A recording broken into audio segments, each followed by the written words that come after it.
most ill-conceived business podcast around, the Business of Bullshit podcast. I'm James Hornick, and joining me are two degenerate gamblers, Jared Gibson, John Sarakis. Welcome, fellas. Maybe just one degenerate gambler. I know Jared's a gambler. John, are you a gambler? No, not really. You've never dabbled? Yeah. I've lost and realized it's not for me. Yeah, you hear a little fun story. My parents are in town, and my mom, big fan of my middle brother, and my mom's listening to this. She goes, yeah, he gambles, but he wins all the time. He wins a lot. I'm like, oh, he does? Oh my! How do you know that? And because he tells me he wins all the time. Okay. Does he tell you all the times he loses? Probably not. She's like, that's every coworker I used to have. Like, there's a whole crew that gambled all the time. They always won, man. They constantly always winning. You always hear about man. How do you guys keep winning? It's crazy. You must be really good at this. Yeah. Anyways. No. Yeah. Lost a few times. Wasn't for me. We are talking prediction markets. This one's so hot right now. I feel like we wanted to talk about this 2 weeks ago, and then John Oliver did a fucking special on it. So I'm like, God damn it, because we can't not watch the special. But then you're like, I don't want to rip off anything John Oliver said. But there were two things he brought up that I don't think we were going to get into, which is good though too. So, have you guys bet the prediction markets yet? I have accounts. I have a Kalshi account. I've looked at it. Is it Kalshi? Kalshi. Kalshi? Roosevelt? How do you say it? It's a callback to that episode. I thought it was Kalshi. It is. Kalshi? Kalshi. What did I say? Kalshi? You said Kalshi. Yeah, you made it sound like a character from Game of Thrones. Kalshi. I did. Yeah, I did. You did. I did. Yeah. Well, Jesus. Hey, whatever. Really establishing some credibility and authority early in this podcast on prediction markets. Anyway, I have not bet it, but I have looked at what you can bet, and it's pretty crazy.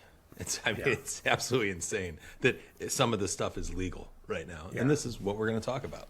Yeah, it's turning into a bigger dumpster fire by the day. Anyways, I wanted to talk about this because my thoughts have done a complete 180. So I followed the prediction markets in terms of their existence and what they could do pretty early on. The quick history, people who aren't aware, Kalshi, Polymarket, they're actually the later players, the for-profit players to the game. But there were actually prediction markets a long time ago that worked differently. So the Iowa Electronic Market was the first one to come out. It came out in 1988. So University of Iowa actually started this one. It's actually been around for a long time. And then Predict It, I think, came around in 2014, also a nonprofit. So when these kind of early proof of concept things came out, this is when people realized that it's possible for prediction markets to be better at predicting the outcomes of elections or things like that than actual polling. And there's a couple of reasons why I guess that happens, and also reasons why these are different than the for-profit markets. Now, real quick, they're nonprofit, so they're not just VC companies trying to sucker people into betting everything. The trades were capped, so it wasn't like you can make unlimited money. It was $850, I think, were the caps on some of these. And they were much more transparent. They weren't crypto anonymous. There weren't scammers kind of flooding them. The stakes weren't as big, and it wasn't like a get rich quick scheme that everyone could get into. But the theory behind them, the last kind of bit of groundwork I want to lay, because not everyone buys into the whole wisdom of crowds concept. Right, so are you guys familiar with that? Oh yeah.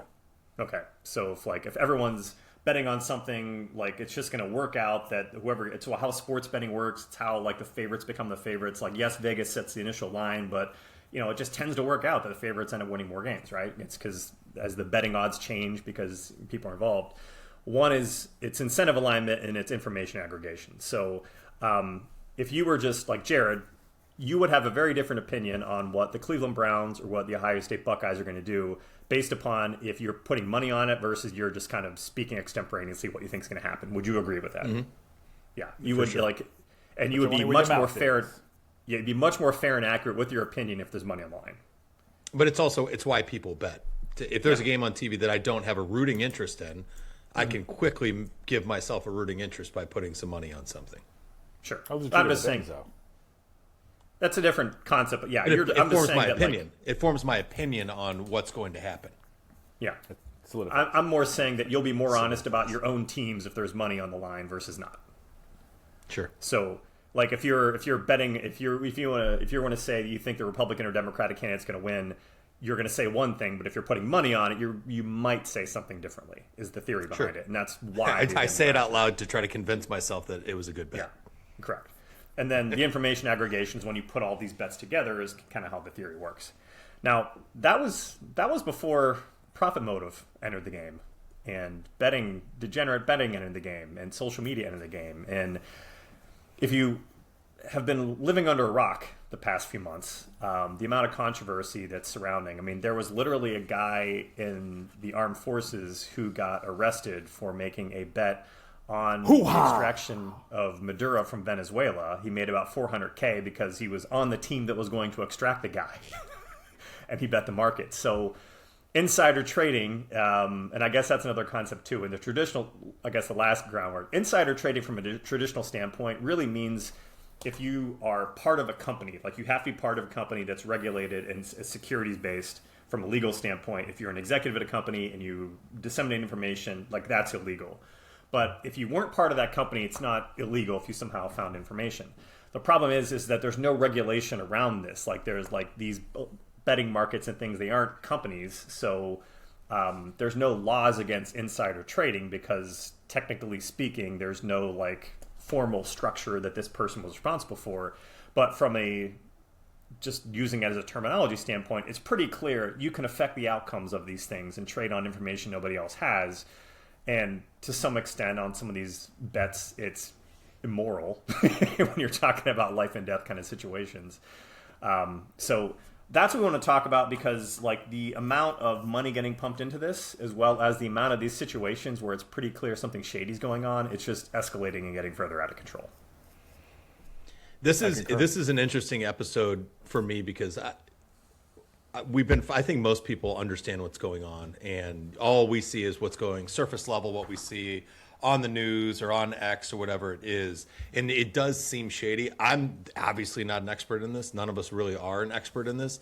So like just doing research leading up to this, watching the John Oliver episode, there was a lot of things that I learned that were below the surface of what most people are seeing that are very interesting. Both of these companies, Kalshi and Polymarket, their whole their founder story, those two founders, just like, man, those guys just come off as fucking slimy as shit. Yeah, they're worse than I thought, especially the Polymarket guy. guy. A lot worse. Yeah, the Polymarket guy is just everything that's wrong with all of this is him. He literally said in an interview, he was basically saying that insider trading is a good thing because it lets that insider information get out to the market so people know what's going to happen. I'm like, are you fucking kidding me? So the guy, Patrick Boyle is his name. I watched a video on that guy after the John Oliver one, and he brought up a good counterpoint to that. He said, if there's insider information that's given out on a military mission, right? And it's I saw this. Yeah, people could die based on that, but it's greater for the market because you created equanimity in a place. Like no, like those two things can't exist. Yeah. It was such a shit take. He's like, somebody over in a Middle Eastern country told me that they avoided being bombed because of Polymarket. They were following it, and it said a strike was going to happen, and I slept in a different place, and I'm still alive because of it. It's like, shut the fuck up, dude. Are we serious? Yeah, it's so bad. I think you have two kids that figured out how to game a system of games. Yep. But there's no way this lasts. Well, and that's that's not part in of its what form. we're going to talk about. Yeah, I mean, there's no regulation. The CFTC, the Commodities Future Trading Commission. There is regulation. A little technically shady. On the books. There's regulation, but it's a blind eye regulation. Which James, can you want to break down the story of that, because I think everybody wants to know, and everybody's like, how is this not being regulated? And there is a story behind why it's not being regulated. Okay, so I have mixed feelings on the CFTC. Also, there's no way this conversation cannot veer political. So we've always tried to avoid that. Put up the political but it's fucking impossible right now. The CFTC is basically the organization. They regulate. Their main responsibility. They regulate the futures market. So they're the counterpart to the SEC. So the SEC regulates securities. CFTC regulates futures contracts. So if you hear someone talk about oil contracts and S&Ps and whatnot, that's two completely separate bodies. Now, I said I have mixed feelings because traditionally the CFTC is much more retail individual trader friendly. They're much more progressive with how they look at margining. Like SEC, like if you remember Gary Gensler, he was the head of the SEC. He wanted to do everything he could to make crypto illegal. Crypto is not a security. Like it's not a stock. It's not part of a company, right? So he was really kind of reaching to kind of do that. Whereas finally, like the CFTC won out, they get to regulate it. It's kind of falls under their purview because it definitely makes more sense. It kind of goes their way. Not to go off on a tangent, but like other things like the SEC, if you're familiar with like the pattern day trading rule, which after 25 years they finally got rid of because they realized it's a terrible idea. Like it takes them so long to correct mistakes when they make them. CFTC is traditionally an organization I've always liked a little bit better until probably now, because their more hands-off stance on regulation, I think, is one. What's happening now is the current head of the CFTC. There's supposed to be 5 people chairing it. There's supposed to be supposed to be bipartisan. There's supposed to be at least 2 people from the other party. That way, it's not completely run by one. Right now, there's only one person running it. And, at the same time that there's one person running it, he's taking his orders directly from Trump to... Fuck him. Yeah. Basically, that's exactly what's happening. And he doesn't want anyone regulating. Now, the thing is, like, states have a right to anything they deem as betting falls under state purview. So now you've got states and the federal government kind of suing each other over whether anyone has the right to kind of, like... And it's very much when it's similar to crypto, it's similar to online gaming. It's kind of the Wild West and who gets to regulate these things. But, it has to be said that Donald Trump Jr. is either a paid advisor or equity holder or paid employee for both of these companies. So he has a vested interest in both Polymarket and Kalshi existing. And his dad is the one who's saying he doesn't want any regulation. Like, to say it's a conflict of interest, I don't care what fucking party you're part of. Like, it is. Like, there's just no way you can kind of look at this, like, honestly. And that really is kind of the other thing driving it, too, is that there's the powers that be in Washington, and even you can even talk about the media a bit, too, want this thing to kind of keep going with as little regulation as possible. And the media does, you said? So... Because I know they have relationships now with like all. Well, that's a whole separate. I mean, that's a whole separate thing. But that's like the ridiculous. The media having relationships where they see the Kalshi ticker like pop up at the bottom of CNN's feed, like that should not be a thing. 12% chance that the U.S. invades Cuba in the next 3 months, like literally on the ticker. Well, I don't know if that was the exact thing that it said, but that's what you were seeing now on a CNN ticker, and it's just like, what? So if it went up to 15%, you think you'd place a bet? Give or take, margin of error. Yeah, I mean that gets into, because it's like they wanted to really jump around here, but that's okay. It's one thing if CNN has their own poll where they did their independent research to like try to figure the probabilities of something happening. And again, we already said polling versus this, but like there's ways that the problem with these betting markets is there's ways of gaming them. There's ways that people actually do try to rig the market so the numbers are no longer accurate, which is the other problem. Like in the old days, before it became a for-profit organization, when there were betting limits and stuff like that, no one really cared to do that. The volume wasn't high enough. It wasn't kind of getting pumped up. But like you've got the whale problem, first of all. So like one big bettor can completely swing the odds. So like you can't look at these odds and be like, these are actually accurate odds anymore. There's wash trading, which is illegal and regulated in a lot of other trading markets, but someone can buy and sell at the same time to make it look like the volume is way higher, and look at all this interest in this market. These numbers must be legit when they're not. It's just someone buying and selling at the same time to kind of make that illusion. And then I would say also, too, this is why I especially don't like looking at Polymarket is it's not really representative of the full population. So like Polymarket, I don't think you're even allowed to bet there legally if you're in the US, if I'm correct. Like it's all crypto based. Not many US based people who know how to work a VPN and have crypto are really clued in. So you've got like offshore people betting it, and you have Americans who are probably very crypto centric, which tend to skew more Republican, which is fine. But again, like these odds are not necessarily, depending on what the bets are on, are not necessarily representative of reality either, which is why I don't like it anymore personally, because before all this profit motive took over, the odds were better than polling odds, whereas now it's very questionable that they're not all just a big fugazi and it's all meaningless. Which one has 200 or 2 million users? I think it's Polymarket has 2 million users, and of the 2 million users, 2/3 of all the money won came from 740 people. I think like, that might that's have been crazy. this was a John Oliver stat, and it is true. Yeah. I was trying to verify. I think that might be aggregate between the two of them, but Okay. I guess that even gets into the other thing is that like getting aside from the fact that it's also another thing that's rigged against the common user. It's like anybody. But that's why I think it's going to fail. Yeah. I think that's what's going to happen. People are going to fantasy stop. sports Not fail? if people are making money. Not if people are making money and there's no regulation around it. Yeah. If you have 740, so I'm gonna call back to that guy. I think his name was Patrick Boyle or whatever. He had some great information on it, and he was saying if you look at online poker, like in the early 2000s, right? Everybody was playing online poker. I remember like I even had a college tutor that was making like tons of money on online poker. In any case, it was going really well until you had the people that were coming in that weren't playing for fun.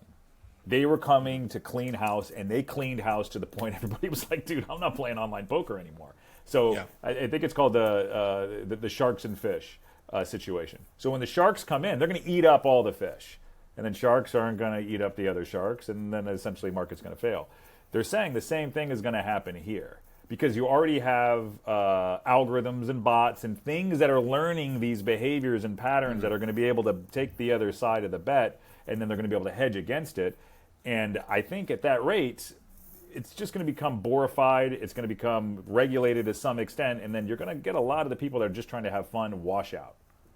My prediction on the prediction. I don't know. I look at it. It's no different than I want to say sports betting, but fantasy sports betting specifically. You know, like Are those platforms though? Because this is a platform. They're like, so you have a house. There is no house here. This is just peer to peer, right? And then when you have a house, they're a control mechanism. So you remove that control mechanism now, and then you just have, shark to sucker. Like house will kick off the best bettors. If they keep winning, then they're trying to make laws in some states for this. I was like those daily fantasy sports markets. You know what I mean? Where that's where I feel like no one makes money except for like the insiders, as opposed to like traditional sports betting. It's a very similar phenomenon there too, where people who are like more algo based and more data focused have found a way to kind of win those. Like most people just piss their money away, but people keep playing. So and that's everyone's right. People will continue to play. John, I mean, I hear what you're saying, John, but like at the end of the day, money won is better than money earned. And if you give somebody something to gamble on, they will absolutely continue to gamble That's fair. on it. Okay. Like, I mean, even if the odds turn to complete shit because there's insider stuff going on and big bets are coming in, the odds flip, whatever, people will still bet on that stuff. You think really, even with like this awful reputation, dude, yeah. So Yes, two gambling. things. One thing I want to mention, John. The reason why online poker failed is because they regulated they shut it down. Like the government came in and said no more of this. You know what I mean? That wasn't like people just gave up on it. But I would also say what were you just saying, Jared? People keep playing. Yeah, People keep playing regardless of what the losers. odds are. They're still going to bet on it because they're always going to be chasing that dopamine hit that they got of winning. Because there's been cases of this already. People feel they can actually make an impact on the outcome. So like if you're an NFL player. Like, sure, you could try to if you could try to bet against yourself and your fantasy, like, no one's going to fucking do that. It's not worth anyone's time, and you lose your career or whatever. But if you're just some jackass going to a WNBA game who got paid to throw a dildo on the court, you know what I mean? Because you're like, there's odds that, like, someone's going to stole my dildo. Yeah, Stole my like, dildo that literally happened where people were making bets on stuff, then going and trying to affect the outcome. I mean, it gets really dark really fast, especially when there's no regulation on what can and can't be bet on. Like, I think that Kalshi is of the two is trying to, like, you can't bet on like people dying and stuff like that on their platform, you know. But it's anytime you give people the chance, like there's always going to be some idiot out there that is going to try to make a bet on something and then try to affect that outcome if that market exists. The problem with that is that like world events taking place now, the worry is like there's massive world events going that could shift the market based on how people are betting. And regardless of what side of the house you're on, from a Republican or Democrat side, people don't trust politicians, and politicians seem like the people that would do something like that. Right, where they know that there could be a big payday for whatever reason, and again, it could be something small that eventually leads to something big. But it's just there's so much shadiness going on right now with all of it. Well, yeah, it's look at it this way too. If you're the kind of person who's thinks that Congress shouldn't be playing the stock market because they have insider information, you know, there's some. I watched something recently was talking about it. It's only like a handful of Congress people who have actually done well in the markets, and they're typically like the chairs of committees. Like there might be something to that. I looked at like the numbers because they came up with all these new like ETFs for it, and I was like, we aren't doing that well. It's a very small, and it's always people like running the committees, so there might be something to that. But at least the stock market is regulated, and they have to actually like file that they made these trades. You know what I mean? They can't do it anonymously. You know, there's a paper trail. If there's no law against it right now, but if they do make a law against it, there's no way they're going to be able to execute that on without getting their hands slapped or whatever else happening. And these markets, there's no there's no way, you know. The Senate just banned it though. They're not allowed to participate in prediction markets. We'll see if that holds up. I mean, it doesn't mean they're kids or So we'll see. I don't know. Go ahead, John. Sorry. I think there's going to be regulation in it, and I'm not a big person like for all regulation. I wish things would correct yourself, but you're right. I mean, there are the people that are just chasing that dopamine hit all the time, and this is replacing. You know, a lot of people are saying like crypto, right? Where everybody was like, dude, we got to go in. There's always this get rich quick type of mentality that's in there, and this is now that new thing that people are going to chase. So, but I think it's going to it's going to get borified, and I think it'll probably get, you know, regulated. And the problem is the CFTC is saying they're not going to regulate it. So there's right now, yeah. The next administration that comes in. Are there caps on what you can spend? So like that. So for example, I saw the CEO or the founder of I forget who it was, but he's like, hey, before we end this call, I'm looking Coinbase. at Coinbase said, I'm looking at these bets on the Polymarket, and I need to get these words in here. And he ran through a bunch of words. He's like, okay, that should cover a bunch of bets that people have out there right now. Like he was trying to be funny, but that was such a dick. Like that was an idiot thing to do. But to do that, in like just to think about how, like if you think about an NBA game, for example, there's or an MLB game. Last year, I'm going to bring baseball into this, and the Guardians had a pitcher that was basically. Big bets were coming in whether or not the first pitch of the game would be a ball or the next pitch would be in the dirt. Guardians pitcher, basically the MLB did a massive investigation on this and found that he was throwing pitches so that people could profit that were betting on this. Ended up, him and another teammate got kicked out of the league. There's these, like all this stuff going on. They're going to trial for this. So there's things in place that are regulating this because it's fucking illegal. When it comes to like this stuff that we're talking about, anybody could do anything or say anything. Like, what's the regulation on that? There's nothing like a streaker, like for the Super Bowl. Like the guy literally placed a bet on streaker being at the Super Bowl, a big bet, and then went out and streaked. Like, it's just insane to me. There's no guardrails on this. Anybody could do anything. I think people are like not under this. You think under this administration it's going to be correct? I don't think you need regulation for people to eventually know that, like, it's like a joke. You can only tell it so many times, you know, before people are like, yeah, dude, like, what the fuck? So I think in this case, like the streaker, for instance, someone's going to take the counter of that. Like, you know what I mean? Like, how dumb can someone be always taking the counter of that?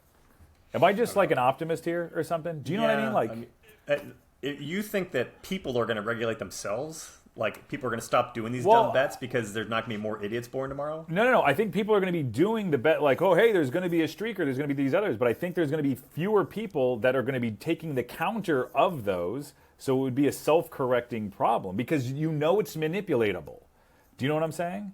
Like in sports betting or trading stocks or any of these others, we have the illusion that there aren't people that can manipulate those things. That illusion doesn't exist here. It's a reality. This is manipulatable. I think the issue is that there's always going to be some improbable sounding thing on the platform that no one's thought about. Oh, this could be rigged before. It's not going to be streakers next time. It's not going to be throwing dildos on the court. It's not going to be like throwing balls in the dirt. It's going to be something someone just didn't think that. I mean, there's always going to be an opportunity to exploit things. So it's people chase. So essentially, it exists for the shock value of somebody taking a counter on that bet. Yeah, but there was. I mean, let's come up with some right now. What do you guys got? I mean, it's really like it doesn't seem to. I should have asked Claude to figure out how to phrase this, but it doesn't seem too improbable if to self-impose rules where the people doing the betting couldn't possibly have an impact on the result. You know what I mean? Like single-handedly. Like having something in place where, like, John, you at home, if there's a realm of reality where you could single-handedly affect the income or the outcome of the event, then that thing shouldn't be bettable. Like, it seems to be there's a way of kind of figuring that out, like how to do that phrasing and make rules around it. But that's also the other thing too, is like there's no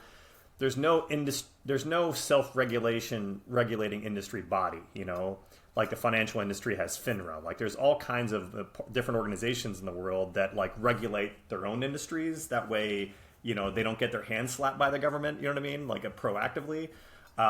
There isn't that with crypto. There's not like a body between Kalshi and Polymarket and Predict It and say, guys, here's the rules we should play by, you know, which I think is part of the other issue too, is that because there's no fear for these organizations that something bad could happen to them, so they haven't made the point of being proactive about it. What did you guys see the one where it was a few days in a row and it sounds like it stopped? Maybe it didn't.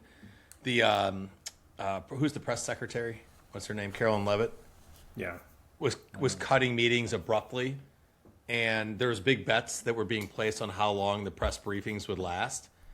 And you didn't see that? Yeah, Google that one. That's interesting. Where she would be talking, and all of a sudden she would just stop and then just like end it and walk off stage, and it just hit the under on what these massive bets were coming in on the Polymarket, or one of the two. Like, that's the type of stuff, and nobody's going to get in trouble for any of that, even though it's just insane that people could profit off of it. Yeah, and that's the other thing too, is that the anonymous. I'm actually not sure how. I don't think Kalshi's anonymous, which I think is how the guy for the Polymarket is. It's all kind of crypto based. And Rico Suave 666. Yeah, that was what a fucking name.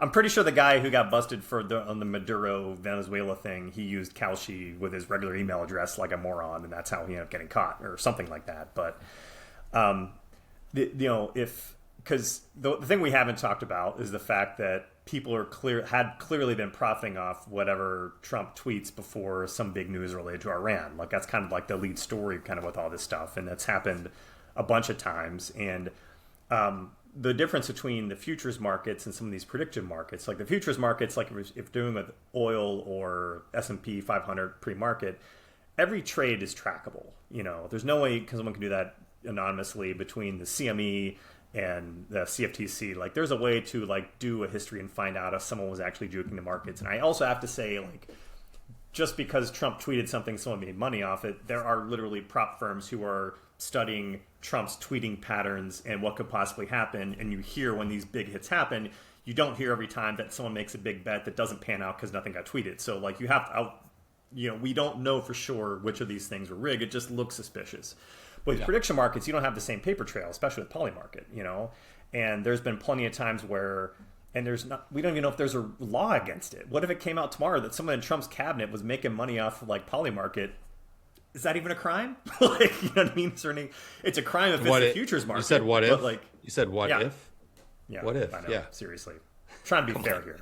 So I know there's been like lotteries in history when people found out they were rigged, they just folded and failed, and it didn't take government intervention to actually close those things. So I guess that's kind of the thought that's going to occur here. But I do think there should be regulations for anybody that's working in government or any, if you're going to manipulate it that way, like, dude, It's dangerous. It's very dangerous. I don't even know about the danger, but you are using your definitely. position, for something that's outside of its function. You know what I mean? Like, But it's dangerous because abuse. it could literally, but like I said before, it's dangerous because depending on the level that these people are into it, it could literally manipulate Well, you know what? I'll how give we you make that. I'll give you decisions in that. the government. Well, not even so much that, though. Like, I mean, it also creeps in from like a foreign body, right? So let's say that Yes. China wants to say, like, hey, you want to make, we're going to place a bet on you for $2 million. So, I mean, you can kind of play into the corruptible side of that. So I hate to see regulations get created because it can't stand attorneys. Granted, there's a few good ones, and they're my clients. But the others, I guess the other side of it is that something is going to have to be done. Time will tell what is going to get done. Like, does it get done during this administration? No. Not a chance, dude. Not if the president's son is like getting paid by both these organizations. It's impossible. Yeah, It's not happening. Yeah, dude. It's like, Do you think it'll ever come out down the road at some point in time, like when they're making a movie about the corruption and chaos that's going on, like what the details actually, like all the shit that happened, like all these big bets, like, and I'm not saying Pete Hegseth placed a bet on, $400,000 bet that we were gonna, the Strait of Hormuz or with the prices of gas, whatever. But do you think that'll ever come out? Because like you take JFK, and like his womanizing and all these things. I know people that family members that voted for him, and like they look completely past that. They won't like admit. Granted, people are 3D. So, you could but still be a here's- great president. Yeah, and these I don't know. things- I don't think that's a good. Okay, I don't think that's a here's- very good Here's comparison. the point I'm making, though. People are going to believe what they want to believe, and it might not matter. Okay, here's why that's a bad example, and here's why this whole thing pisses me off. First off, like, Let's go. whatever Get into JFK did, that was his business, whatever.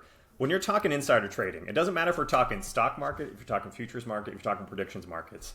Anytime someone makes a killing, they're making it off other people, right? If you had insider information and you placed a bet, you cheated other people out of their hard-earned money. The point I'm making is not that. Not the morality of it. It's the perception of it. Whether people are going to believe and care that happened. Do you know what I'm saying? Like, people are like, what they're able to look past now is unfathomable. And What I'm not about trying what to get about like political, legalistic?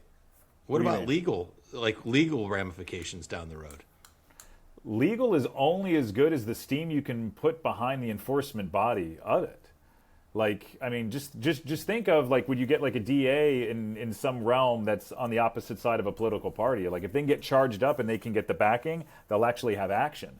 But dude, there's politicians throughout history that have done tons of illegal things, but there's never been enough steam for somebody to actually do anything about it. And what we're seeing now is a lot of that. Well, it's also like what laws are being violated in some of these markets, and I don't know the answer to this. I should have looked this up, and I don't have a researcher beside me. But what did the guy who got busted for the Venezuela bet get actually arrested for? Was that like leaking classified info? I'm pretty sure it wasn't like betting on a prediction market. I'm pretty sure it was because like he had No, it wasn't operation- related to the prediction market. It was like sharing like classified information. Yeah, so that's what he got hit for, not for the prediction market thing. But like, there's definitely a realm where some of these quote-unquote insider bets are made without actually violating any laws, but it's still immoral and still screwing people over and still using information nobody else had. Maybe. I don't know. I'd have to think that through more. But I don't know. It's unfortunate because it's an intersection of people in power who have access to information other people don't have, combining with people who have gambling addiction problems who are getting that's it right fleeced. there. That's the issue, right there. is that like people who are trading on this insider information are profiting off someone else's addiction, for lack of a better word. By the way, the addiction falls on both sides, which is also very dangerous. The people that are profiting are also likely heavily addicted to it, and that's where the danger lies because they have the insider information. Yeah. Whoa, wait a second. You said both sides. There's your typical addict that, loses his house, the minivan, the whole thing. Right, so there's that person. Yep. Who's the other person that's addicted, and what's the addiction? The person that has the information that can bet massive amounts of money Greed addiction. that has that itch, the greed can't. addiction. I where guarantee they just can't stop. Some of the people making these bets, like, they don't need the money. Like, so many people are already rich. They just can't stop putting the screws to other people and finding a way to beg, borrow, and steal. That's a weird addiction. Yeah. Greed? There's some people that just, it's never enough. They don't, like, there's plenty of people out there who have all the money they'll ever need, the Bernie Madoffs of the world, you know what I mean, that just can't not keep doing it. And therein lies the danger of it, because they have influence. Yeah. They can affect massive happenings in the world with their greed. Because it's so easy. So what's the upside of these prediction markets? I mean, the upside is, I like I said, back to the beginning of I loved when they started, when it looked like it was a more accurate way to get information was crowdsourced, when it was two nonprofit organizations running everything. Like, yeah, there was some controversy, but it was small potatoes, you know what I mean? Like, none of this shit was happening. Not as many people were involved in it, but like you could say, like, oh, like, look, it predicted. They did a better job predicting the 2016 election than anybody else did. Awesome, you know, whatever. Because the wisdom of crowd, it is a real thing. People do give more honest opinions when there is money on the line, but it's gotten out of control. It's gotten to a point where it's detrimental to society, in my opinion. The madness of crowds. What did I say? Madness of crowds? No. But there is also the madness of crowds. You said the wisdom of crowds, which, yeah, I get that. But there's also the madness of crowds.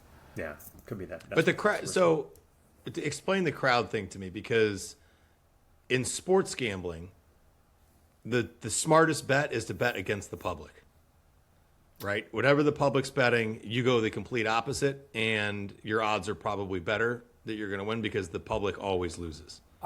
I would, so it's kind of like the way I would phrase the wisdom of crowds is like when you can see the fixes in, right? Where everybody's like just, you know, stacking their money on one side, somebody knows something. Somebody knows something. Yeah, it's like, all right, okay. So everybody's got a good idea. So that would show that, all right, there's wisdom here on this side versus the other side, and that crowd would be the driver of that. Now, Jared, it's not from a sports betting perspective, it's not which team is the better team to bet for. It's the fact that the point spreads end up becoming more accurate. Sure. So the market moves the lines, like, right? So if the lines open at, you know, one team favored by 2 points, and the public comes in and just massively throws money on that, that's going to move the line to 3 or 2.5, then to 3, then to 3, depending on how much money, until the money stops coming in, and that's the new line that's set, right? So my point is, if you start to see all these people on one side of the bet, the smart play is to bet the other side. Is it? Yes. I don't know. Go against like the public. Sounds like a degenerate gambler thing. I mean, like, you do It that sounds all the like time? It sounds like superstition. No, that's the problem. That's why I suck at gambling, and why most people do is because they're going to go like, well, my gut says this is the right play, even though 75% of the public money is on this. I'm going to take this. And that's why people lose so much in gambling. That's why Vegas on the word always wins. smart. Like, it's smart to pay your bills on time, but like if it's smart to always take the opposite side of the bet, it's like people lose money in gambling because the bid-ask spread is so fucking wide. Meaning the vig you're paying to the book or whatever is exponentially higher than it is like in the stock market or something else like that. And so the more and more you bet, the more you're going to lose because you're always overpaying for whatever the bet size is. Yeah, but again, the rule of thumb, any amateur gambler would say that you bet against what the public money is on. Like that is but nobody, like people don't do it. I don't look at a bet and say, I think the Cavs are going to win tonight by 9 points. That's their favorite. But if 85% of the public bet is coming in on that, what I should do is bet the opposite, right? But I'm still going to hit the 9 because, you know, whatever, I'm a Cavs fan, or I think this is what's going to happen. That's where people lose money because they have that same mindset. So I don't know how much that ties back to James. You're shaking your head like I disagree with you. I don't think we're going to come to agreement on this point, so we can move on. I don't think on what point though? I don't think betting against the public is expected value positive. Like if it were so easy that if I knew what side the public was on, I just had to bet the opposite side across 100 bets tonight, and I would win money. Yeah. Everyone would fucking do it. Like, it doesn't work like that. Like, the deck is stacked against you on both sides. I understand what you're saying. But if you look back and just throw anything in, like, is it smart to bet against the public when massive money is coming in on one side? Is it I smart bet most to of the get stuff a you see. No, you'd have to be selective because it's just like Jared said. Like otherwise, that would then skew everybody to do that thing. Therefore, it wouldn't exist. But I'll tell you what. Yes. Always the bet line on this moves in guy that direction. right there. Always bet on him. Tim Brandy. Tim. All right. Is there any stones unturned here? Because I'm not sure how helpful everyone. Let me aside see. from, I would say that the kind of the takeaway is that people should not bet in these fucking markets, and Don't bet on people that fucking. I guess die the or one thing countries is that get though, taken over. it's human nature, especially when it comes to money. If something is manipulatable, somebody is going to play that game to manipulate it, right? So that's what we're seeing here, and that's all it is. And I don't think it's going to last in very much longer. Definitely not in the form that it's in. yeah. Well, I guess, and this is not we'll see. It's not going against anything you said, but the reason why this is worse than futures markets or college sports betting, or crypto, is that this can have negative real world outcomes in actual reality, whereas the other ones really can't. Meaning people can go do something that harms another person because they think there's $1 in it for them. So that's why the problem I have. It's going to create a new generation of fucking addicts too. Betting on the weather, bro. All right. Well, we'll see where this goes. That's a wrap for episode 34 of the Business of Bullshit podcast. Catch us on iTunes, Spotify, and YouTube. James Hornick, Jared Gibson, John Sirakis signing off, reminding you that business is bullshit. Will we make it to the next episode? Yeah.